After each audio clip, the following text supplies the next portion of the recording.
Recording in progress. Bueno, pues estamos por comenzar nuestra cápsula de plática y de estudio. Recuerden que estamos leyendo las cuatro nobles verdades de este libro escrito por su santidad el Dalai Lama. Para nosotros, la unidad de servicio Sofía siempre es una alegría el poder estar haciendo estas cápsulas. No con la finalidad, siempre lo voy a reiterar, de querer cambiar el dogma de nadie. Los comentarios que yo hago son única y exclusivamente míos y mi responsabilidad. Cada quien tiene su libre albedrío y todo eso. Yo tomé esta decisión en esta nueva etapa de la unidad de servicio Sofía, sencillamente por ver qué está ocurriendo en el país en donde yo vivo, que es todavía, puede uno decir, República Mexicana, y eso ya quién sabe, y por eso he tomado la decisión de hacer tantísimas estas cápsulas y que veamos precisamente la parte que nos corresponda. Estamos compartiendo esta contraportada, esto viene en la revista del servidor, y cada uno pues elija la parte que le corresponda. Por decir, aquí se encuentra y se lee, solamente lo que es bueno para todos es bueno para cada uno. Ahí tendríamos que reflexionar sin el fanatismo, por supuesto, y sin el espejismo, porque volvemos a lo mismo. Vamos a agarrar que una persona de izquierda, que de derecha, que el comunismo, que el socialismo, que su abuelo en bicicleta es lo mejor, pues sí. Y de ahí no vamos a pasar nunca. Sentido de responsabilidad debemos de tener precisamente para poder tomar estas decisiones.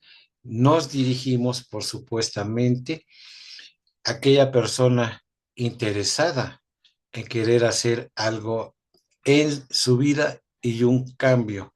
El sendero del retorno, el sendero de la logia de los maestros se transita muy, pero muy diferente a lo que nosotros creemos. El mundo del futuro depende de lo que cada uno de nosotros elija hacer hoy. Cada quien tiene ahí la parte que le corresponda, sí, de acuerdo a su karma y de acuerdo a su espejismo. Todos tenemos un espejismo, por eso hemos tomado la parte de estar leyendo desde el punto de vista del budismo, porque hemos considerado que es demasiado abstruso el budismo, pero se toma más, más sencilla, más fácil sus doctrinas. Y entonces estamos leyendo por ello las cuatro nobles verdades de su santidad el Dalai Lama. Veamos qué dice con la tercera noble verdad, que es la verdad del origen del sufrimiento. En el capítulo anterior hemos considerado nuestro deseo común de alcanzar la felicidad y superar el sufrimiento, y como a pesar de albergar esta aspiración natural, tendemos a generar condiciones que aumentan nuestro estado aflictivo, pues no conocemos la forma de crear las causas que nos conduzcan hasta la felicidad. Asimismo, hemos descubierto que la base de semejante situación es la confusión o, en terminología budista, la ignorancia. Pero dicha confusión no solo es aplicable a la forma de ser de las cosas, sino también a la forma en que se relacionan mutuamente las causas y los efectos. Por consiguiente, el budismo contempla dos tipos de ignorancia o avidya: la ignorancia de las leyes del causalidad, específicamente las leyes del karma y la ignorancia de la naturaleza última de la realidad. Ambas, como hemos señalado en el primer capítulo, están relacionadas respectivamente con los dos niveles de comprensión del origen dependiente de la realidad. El conocimiento del primer nivel partía de la concepción de dependencia causal que disipa nuestra ignorancia respecto a las leyes de causalidad, pero el nivel más profundo correspondía al conocimiento de la naturaleza última de la realidad, desde el que podemos superar nuestra fundamental ignorancia. Sin embargo, esto no significa que la ignorancia sea la única causa de nuestra existencia no iluminada. En realidad, este tipo de existencia es debido a muchas causas y condiciones derivadas, llamadas kleshas. Los kleshas, es decir, las emociones y los pensamientos aflictivos, están detalladamente descritas en el Abhidharma.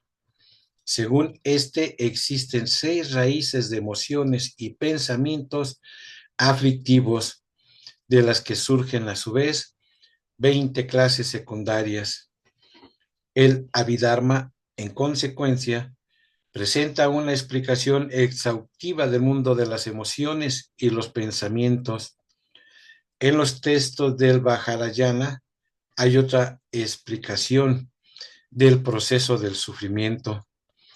Se detallan 80 clases de pensamientos que condicionan nuestro estado de no iluminación. Por otra parte, en el Kalachakra, que pertenece al Vajrayana, se identifican las causas de la existencia en el reino del samsara, en términos de propensiones o disposiciones naturales. Las emociones y los pensamientos aflictivos que emergen de nuestra ignorancia turban nuestra mente y provocan actos volitivos. En este sentido, pues, el origen de nuestro sufrimiento es la suma de dicha ignorancia y los actos determinados por el karma. Si antes hemos definido el klesha, es preciso hacer lo propio con el concepto karma. Recordemos que el término pertenece al contexto de la comprensión budista de las leyes naturales de casualidad, es decir, es una instancia particular de las leyes causales que operan en el universo, donde las cosas y acontecimientos llegan a ser a consecuencia de la combinación de causas y condiciones. Así pues, el karma es una instancia de la ley universal de causalidad, en tanto que elemento integrante de dicha ley. Su importancia radica precisamente en que implica una acción intencional y, por tanto, un agente. El proceso causal natural que opera en el universo no puede llamarse kármico cuando no existe agente alguno que lleve a cabo la acción. Para que un proceso causal reciba tal apelativo, debe implicar un sujeto cuya intención conduzca a una acción particular. Este mecanismo específico de causalidad es, en definitiva, el karma. Dentro del ámbito específico de la acción kármica, podemos distinguir 3 tipos distintos de acciones que generan sus correspondientes efectos. Las que producen sufrimiento y dolor son generalmente consideradas negativas o no virtuosas.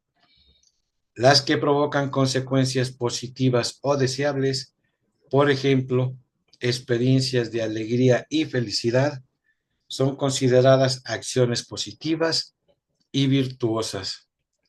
La tercera categoría incluye las que conducen a experiencias de ecuanimidad o sentimientos neutrales y son consideradas acciones neutrales, es decir, ni positivas ni negativas.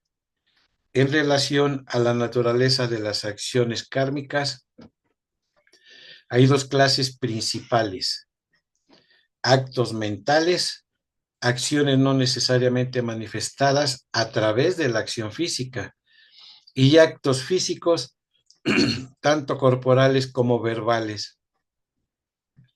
Así pues, en función del medio de expresión de una acción, distinguimos acciones de la mente, del lenguaje y del cuerpo. Por consiguiente, no es de extrañar que en las escrituras hallemos deliberaciones acerca de las acciones kármicas consideradas virtuosas, no virtuosas y aquellas que son una síntesis de las otras dos. En mi opinión, las acciones de todos quienes practicamos el Dharma deberían ser las terceras. Si analizamos una acción kármica en particular, advertiremos que se compone de varias fases. El inicio de la acción es la fase de motivación o intencionalidad. La segunda fase es la ejecución y la última corresponde a la culminación o actualización de la acción. Según las escrituras, la intensidad y la fuerza de una acción kármica varía en relación a la forma en que son llevadas a cabo dichas fases. Analicemos el ejemplo de una acción negativa. Si en la fase de motivación la persona tiene una emoción negativa muy fuerte como la ira y guiada por este impulso, ejecuta la acción, pero inmediatamente después siente un profundo arrepentimiento. Las tres fases no habrían sido completadas.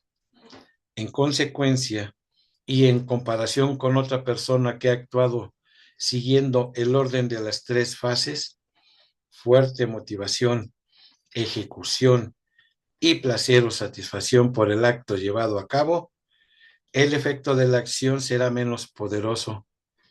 De igual modo, puede haber casos en los que el individuo esté muy poco motivado, pero las circunstancias le impelen a ejecutar la acción. En este supuesto, aunque se haya llevado a cabo un acto negativo, su efecto será menos poderoso que en el primer ejemplo, porque el sujeto no contaba con una intensa motivación.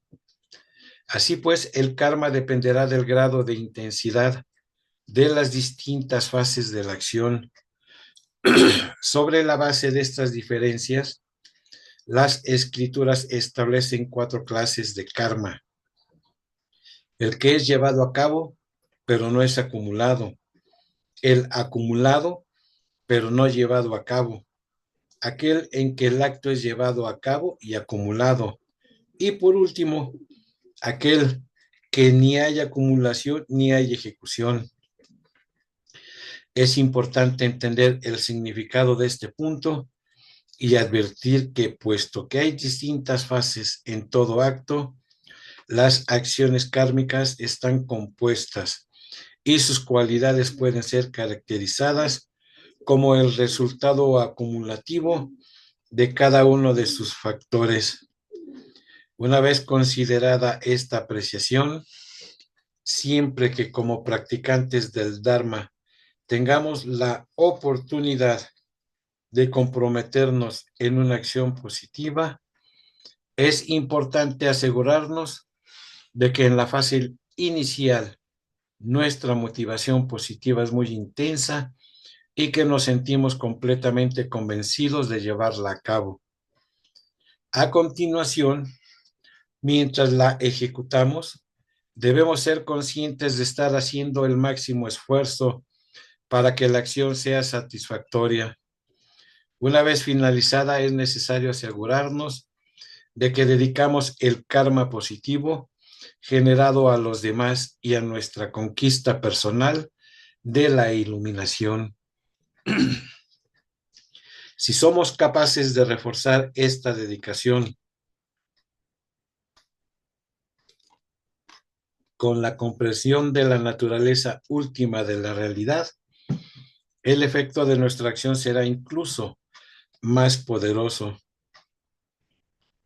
En tanto que practicantes del Dharma, lo ideal sería evitar comprometernos en cualquier clase de acción negativa. Sin embargo, si nos hallamos en una situación en que nos vemos obligados a llevar una acción no virtuosa, es importante asegurarnos de que por lo menos nuestra motivación no es intensa y de que no actuamos guiados por una fuerte emoción. De ser así, si mientras estamos actuando sentimos remordimiento o arrepentimiento, la consecuencia de nuestra acción negativa será muy débil. En última instancia, a la acción no debería seguir ningún sentimiento de satisfacción. En lugar de sentir placer, deberíamos arrepentirnos, sentir remordimientos y a continuación purificar la negatividad acumulada. Si lo conseguimos, si logramos vivir una existencia en la que nuestras acciones positivas y negativas estén equilibradas, seremos capaces de seguir las enseñanzas de la ley del karma con mayor efectividad. Aunque hay muchas clases de acciones negativas, la doctrina budista la sintetiza en las 10 acciones negativas, 3 relacionadas con el cuerpo, 4 con la palabra y 3 con la mente. Las 3 acciones negativas generadas por nuestro cuerpo son matar, robar y mala conducta sexual. Las de la palabra, mentir, persuadir, blasfemar y criticar. Y las correspondientes a la mente, codiciar, sostener consideraciones falsas y afán de venganza. Un practicante del Dharma debe hacer posible evitar todas estas acciones negativas o de lo contrario abstenerse de llevarlas a cabo. Llevar una vida disciplinada y evitar acciones negativas constituye la ética vital budista. El karma de la persona. ¿Qué debe hacer un practicante budista para llevar una vida moral? La última aspiración de toda persona es lograr liberarse del samsara y alcanzar la libertad espiritual o iluminación, por lo que su principal objetivo es vencer las kleshas. Sin embargo, para un practicante no hay forma directa de combatir las emociones y los pensamientos negativos en el nivel inicial. Así que el procedimiento más sensato es hallar el modo de reprimir las manifestaciones de los actos negativos del cuerpo, de la palabra y de la mente. Luego hay que mantenerse en guardia para evitar que esos actos negativos puedan dominarnos. Una vez superado este estadio, el siguiente paso es enfrentarse a la causa principal, es decir, la ignorancia. En esta fase la persona ya es capaz de contrarrestar la fuerza de los dos kleshas directamente.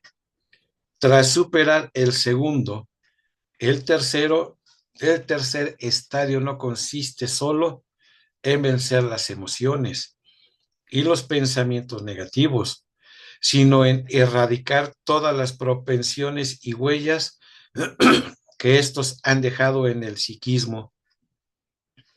Esta es la razón por lo que Aryadeva señala en los 400 versos sobre el Madhyamaka que un verdadero aspirante espiritual debe, en primer lugar, superar el comportamiento negativo en la fase media, contrarrestar cualquier apego por su propio yo y en el estadio final, desatarse de todos los lazos que nos aferran al reino del sufrimiento.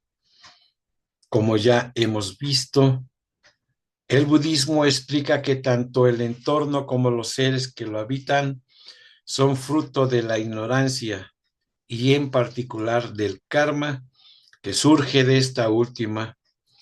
Sin embargo, no debemos creer que el karma los hace emerger de la nada, pues no se trata de una causa eterna. Para que el karma opere y posea el potencial de generar sus consecuencias, es preciso que parta de bases concretas.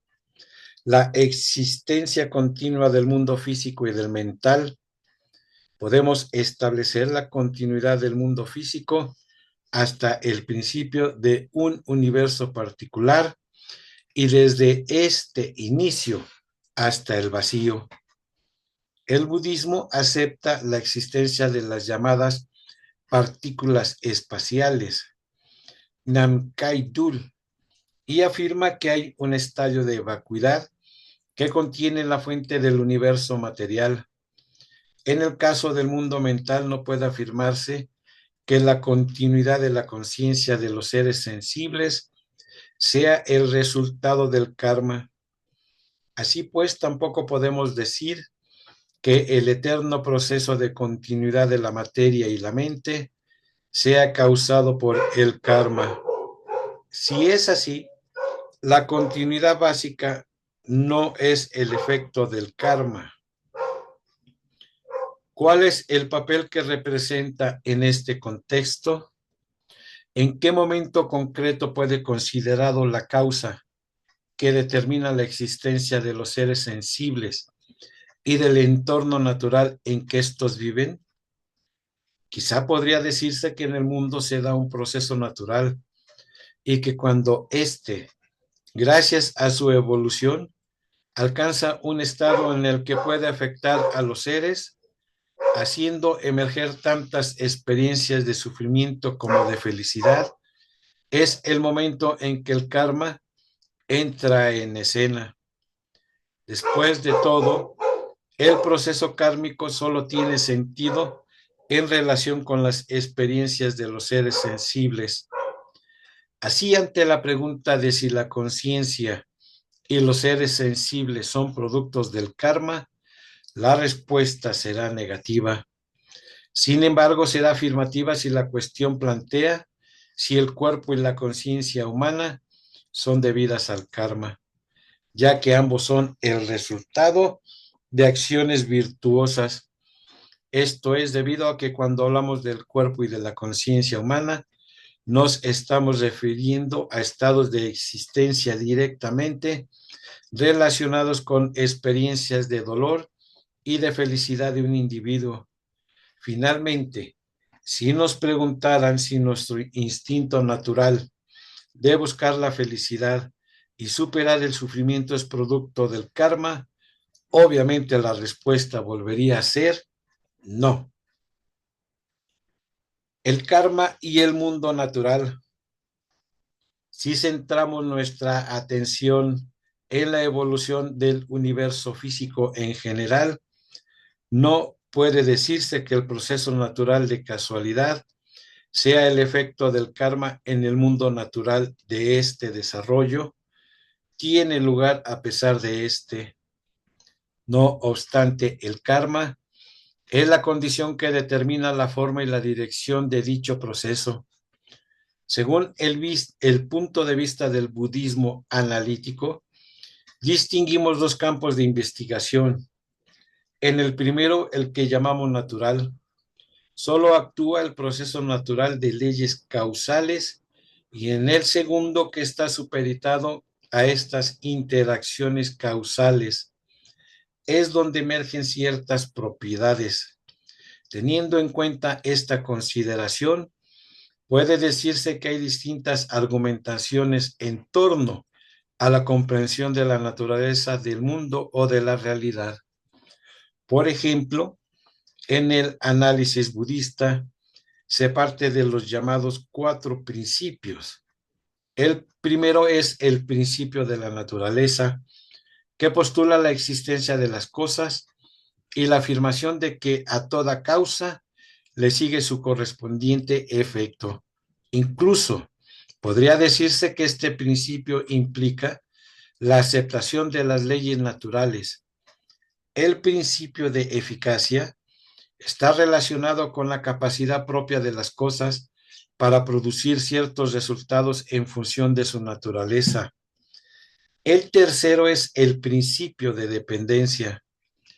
De los dos primeros se deduce la existencia de una dependencia natural entre las cosas y los acontecimientos, entre causas y efectos. Sobre la base de este principio, el análisis crítico del budismo aplica varios razonamientos para ampliar o profundizar nuestro conocimiento del mundo natural. Por consiguiente, el cuarto principio o principio de validez es el que determina la interrelación entre causa y efecto. Para un budista practicante, es de suma importancia tener en cuenta estos cuatro principios del mundo natural, pues se halla en disposición de utilizar este conocimiento para vivir de acuerdo con los principios del Dharma. Es más, vivir según el Dharma es apelar al principio de validez en el sentido de saber cómo evitar acciones negativas y comprometerse a llevar a cabo acciones virtuosas. Llegados a este punto, es preciso considerar en qué punto del proceso causal entra en escena el karma y, en consecuencia, de qué forma interactúa con el proceso de las leyes naturales de causalidad. Para responder a estas dos preguntas, quizás deberíamos referirnos a nuestra propia experiencia. Por ejemplo, la experiencia nos muestra que el efecto de algunas acciones llevadas a cabo por la mañana pueden perdurar incluso la noche. La acción en cuestión puede haber causado tal impacto en nuestras emociones y nuestro ser que incluso, aunque haya sido ejecutada durante la mañana, su efecto seguirá presente en nuestra mente. En mi opinión, este es el mismo principio que rige el karma y sus efectos, incluso en casos de efectos kármicos a largo plazo. Así pues, los efectos generados por el karma pueden surgir mucho tiempo después de que la acción haya sido llevada a cabo. Por consiguiente, el impacto del karma, según el budismo, puede ser percibido tanto en nuestra vida presente como en las futuras. Para la total comprensión de este punto, es preciso analizar la explicación general del proceso kármico contenida en los textos budistas. El Vajrayana sostiene que tanto el mundo físico como los seres vivos están compuestos por 5 elementos: tierra, agua, fuego, aire y espacio. El espacio debe ser entendido en sentido técnico, es decir, como ausencia de obstrucción, sino como vacuidad. El Vajrayana analiza este punto en términos de elementos externos e internos y muestra cómo, en un estadio muy profundo, se interrelacionan. Gracias a la comprensión de esta relación, nuestra interiorización de cómo el karma afecta al mundo es más intensa. Si, como hemos señalado, la existencia de la conciencia es un hecho natural, continuidad también será un principio natural. En otras palabras, es la propia conciencia la que mantiene su propia continuidad. En este sentido, debemos añadir que el budismo sostiene la imposibilidad de que la conciencia surja de la nada o de forma incondicionada y de que sea material. Esta última afirmación no excluye la posibilidad de que la materia pueda afectar de algún modo a la conciencia. Sin embargo, la naturaleza de la conciencia es pura luminosidad, mera experiencia. Es la principal facultad cognoscitiva y por tanto su ser no puede proceder de una naturaleza material. En definitiva, dado que la existencia de la conciencia depende de una causa y ésta no puede ser material, su origen es la eterna continuidad. Sobre esta premisa se asienta la convicción budista de la existencia de vidas eternas previas. Hemos visto que el origen del sufrimiento radica tanto en el karma como en la ignorancia, pero la causa es esta última.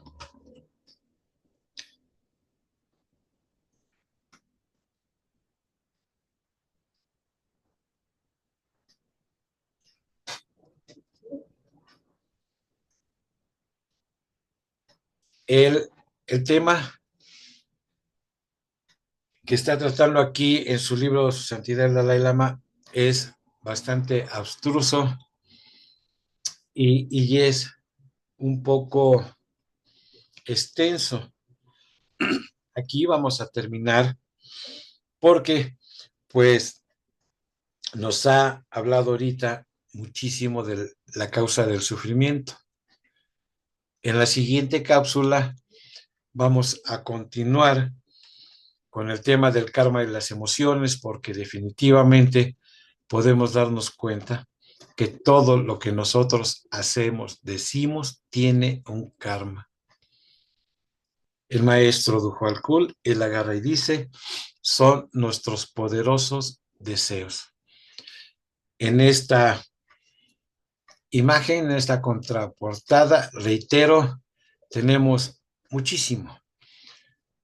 Todos los libros nos dicen qué es lo que tenemos que hacer, pero si no lo practicamos, no podemos hacer absolutamente nada. El agotamiento de un espejismo nos lleva vidas, aquí lo acabamos de leer, son vidas para agotar este karma y bueno, pues nada más pongámonos entonces a pensar que si yo tengo enfermedades, que si yo tengo una adicción, que todo el sufrimiento que me está pasando ahorita a mí, por eso yo digo de la manera sencilla, aunque se enoje muchísima gente, y digo, pues, ¿qué hicimos en la vida pasada? ¿Qué hicimos para tener este cuerpo que tiene tantísimas enfermedades y tantísimas emociones, sufrimientos, etcétera? En lugar de estar con tantos espejismos y violencia, preocupémonos en preparar, uno, nuestra vejez y dos, nuestra siguiente vida. Muchísimas gracias y hasta la próxima cápsula. Gracias.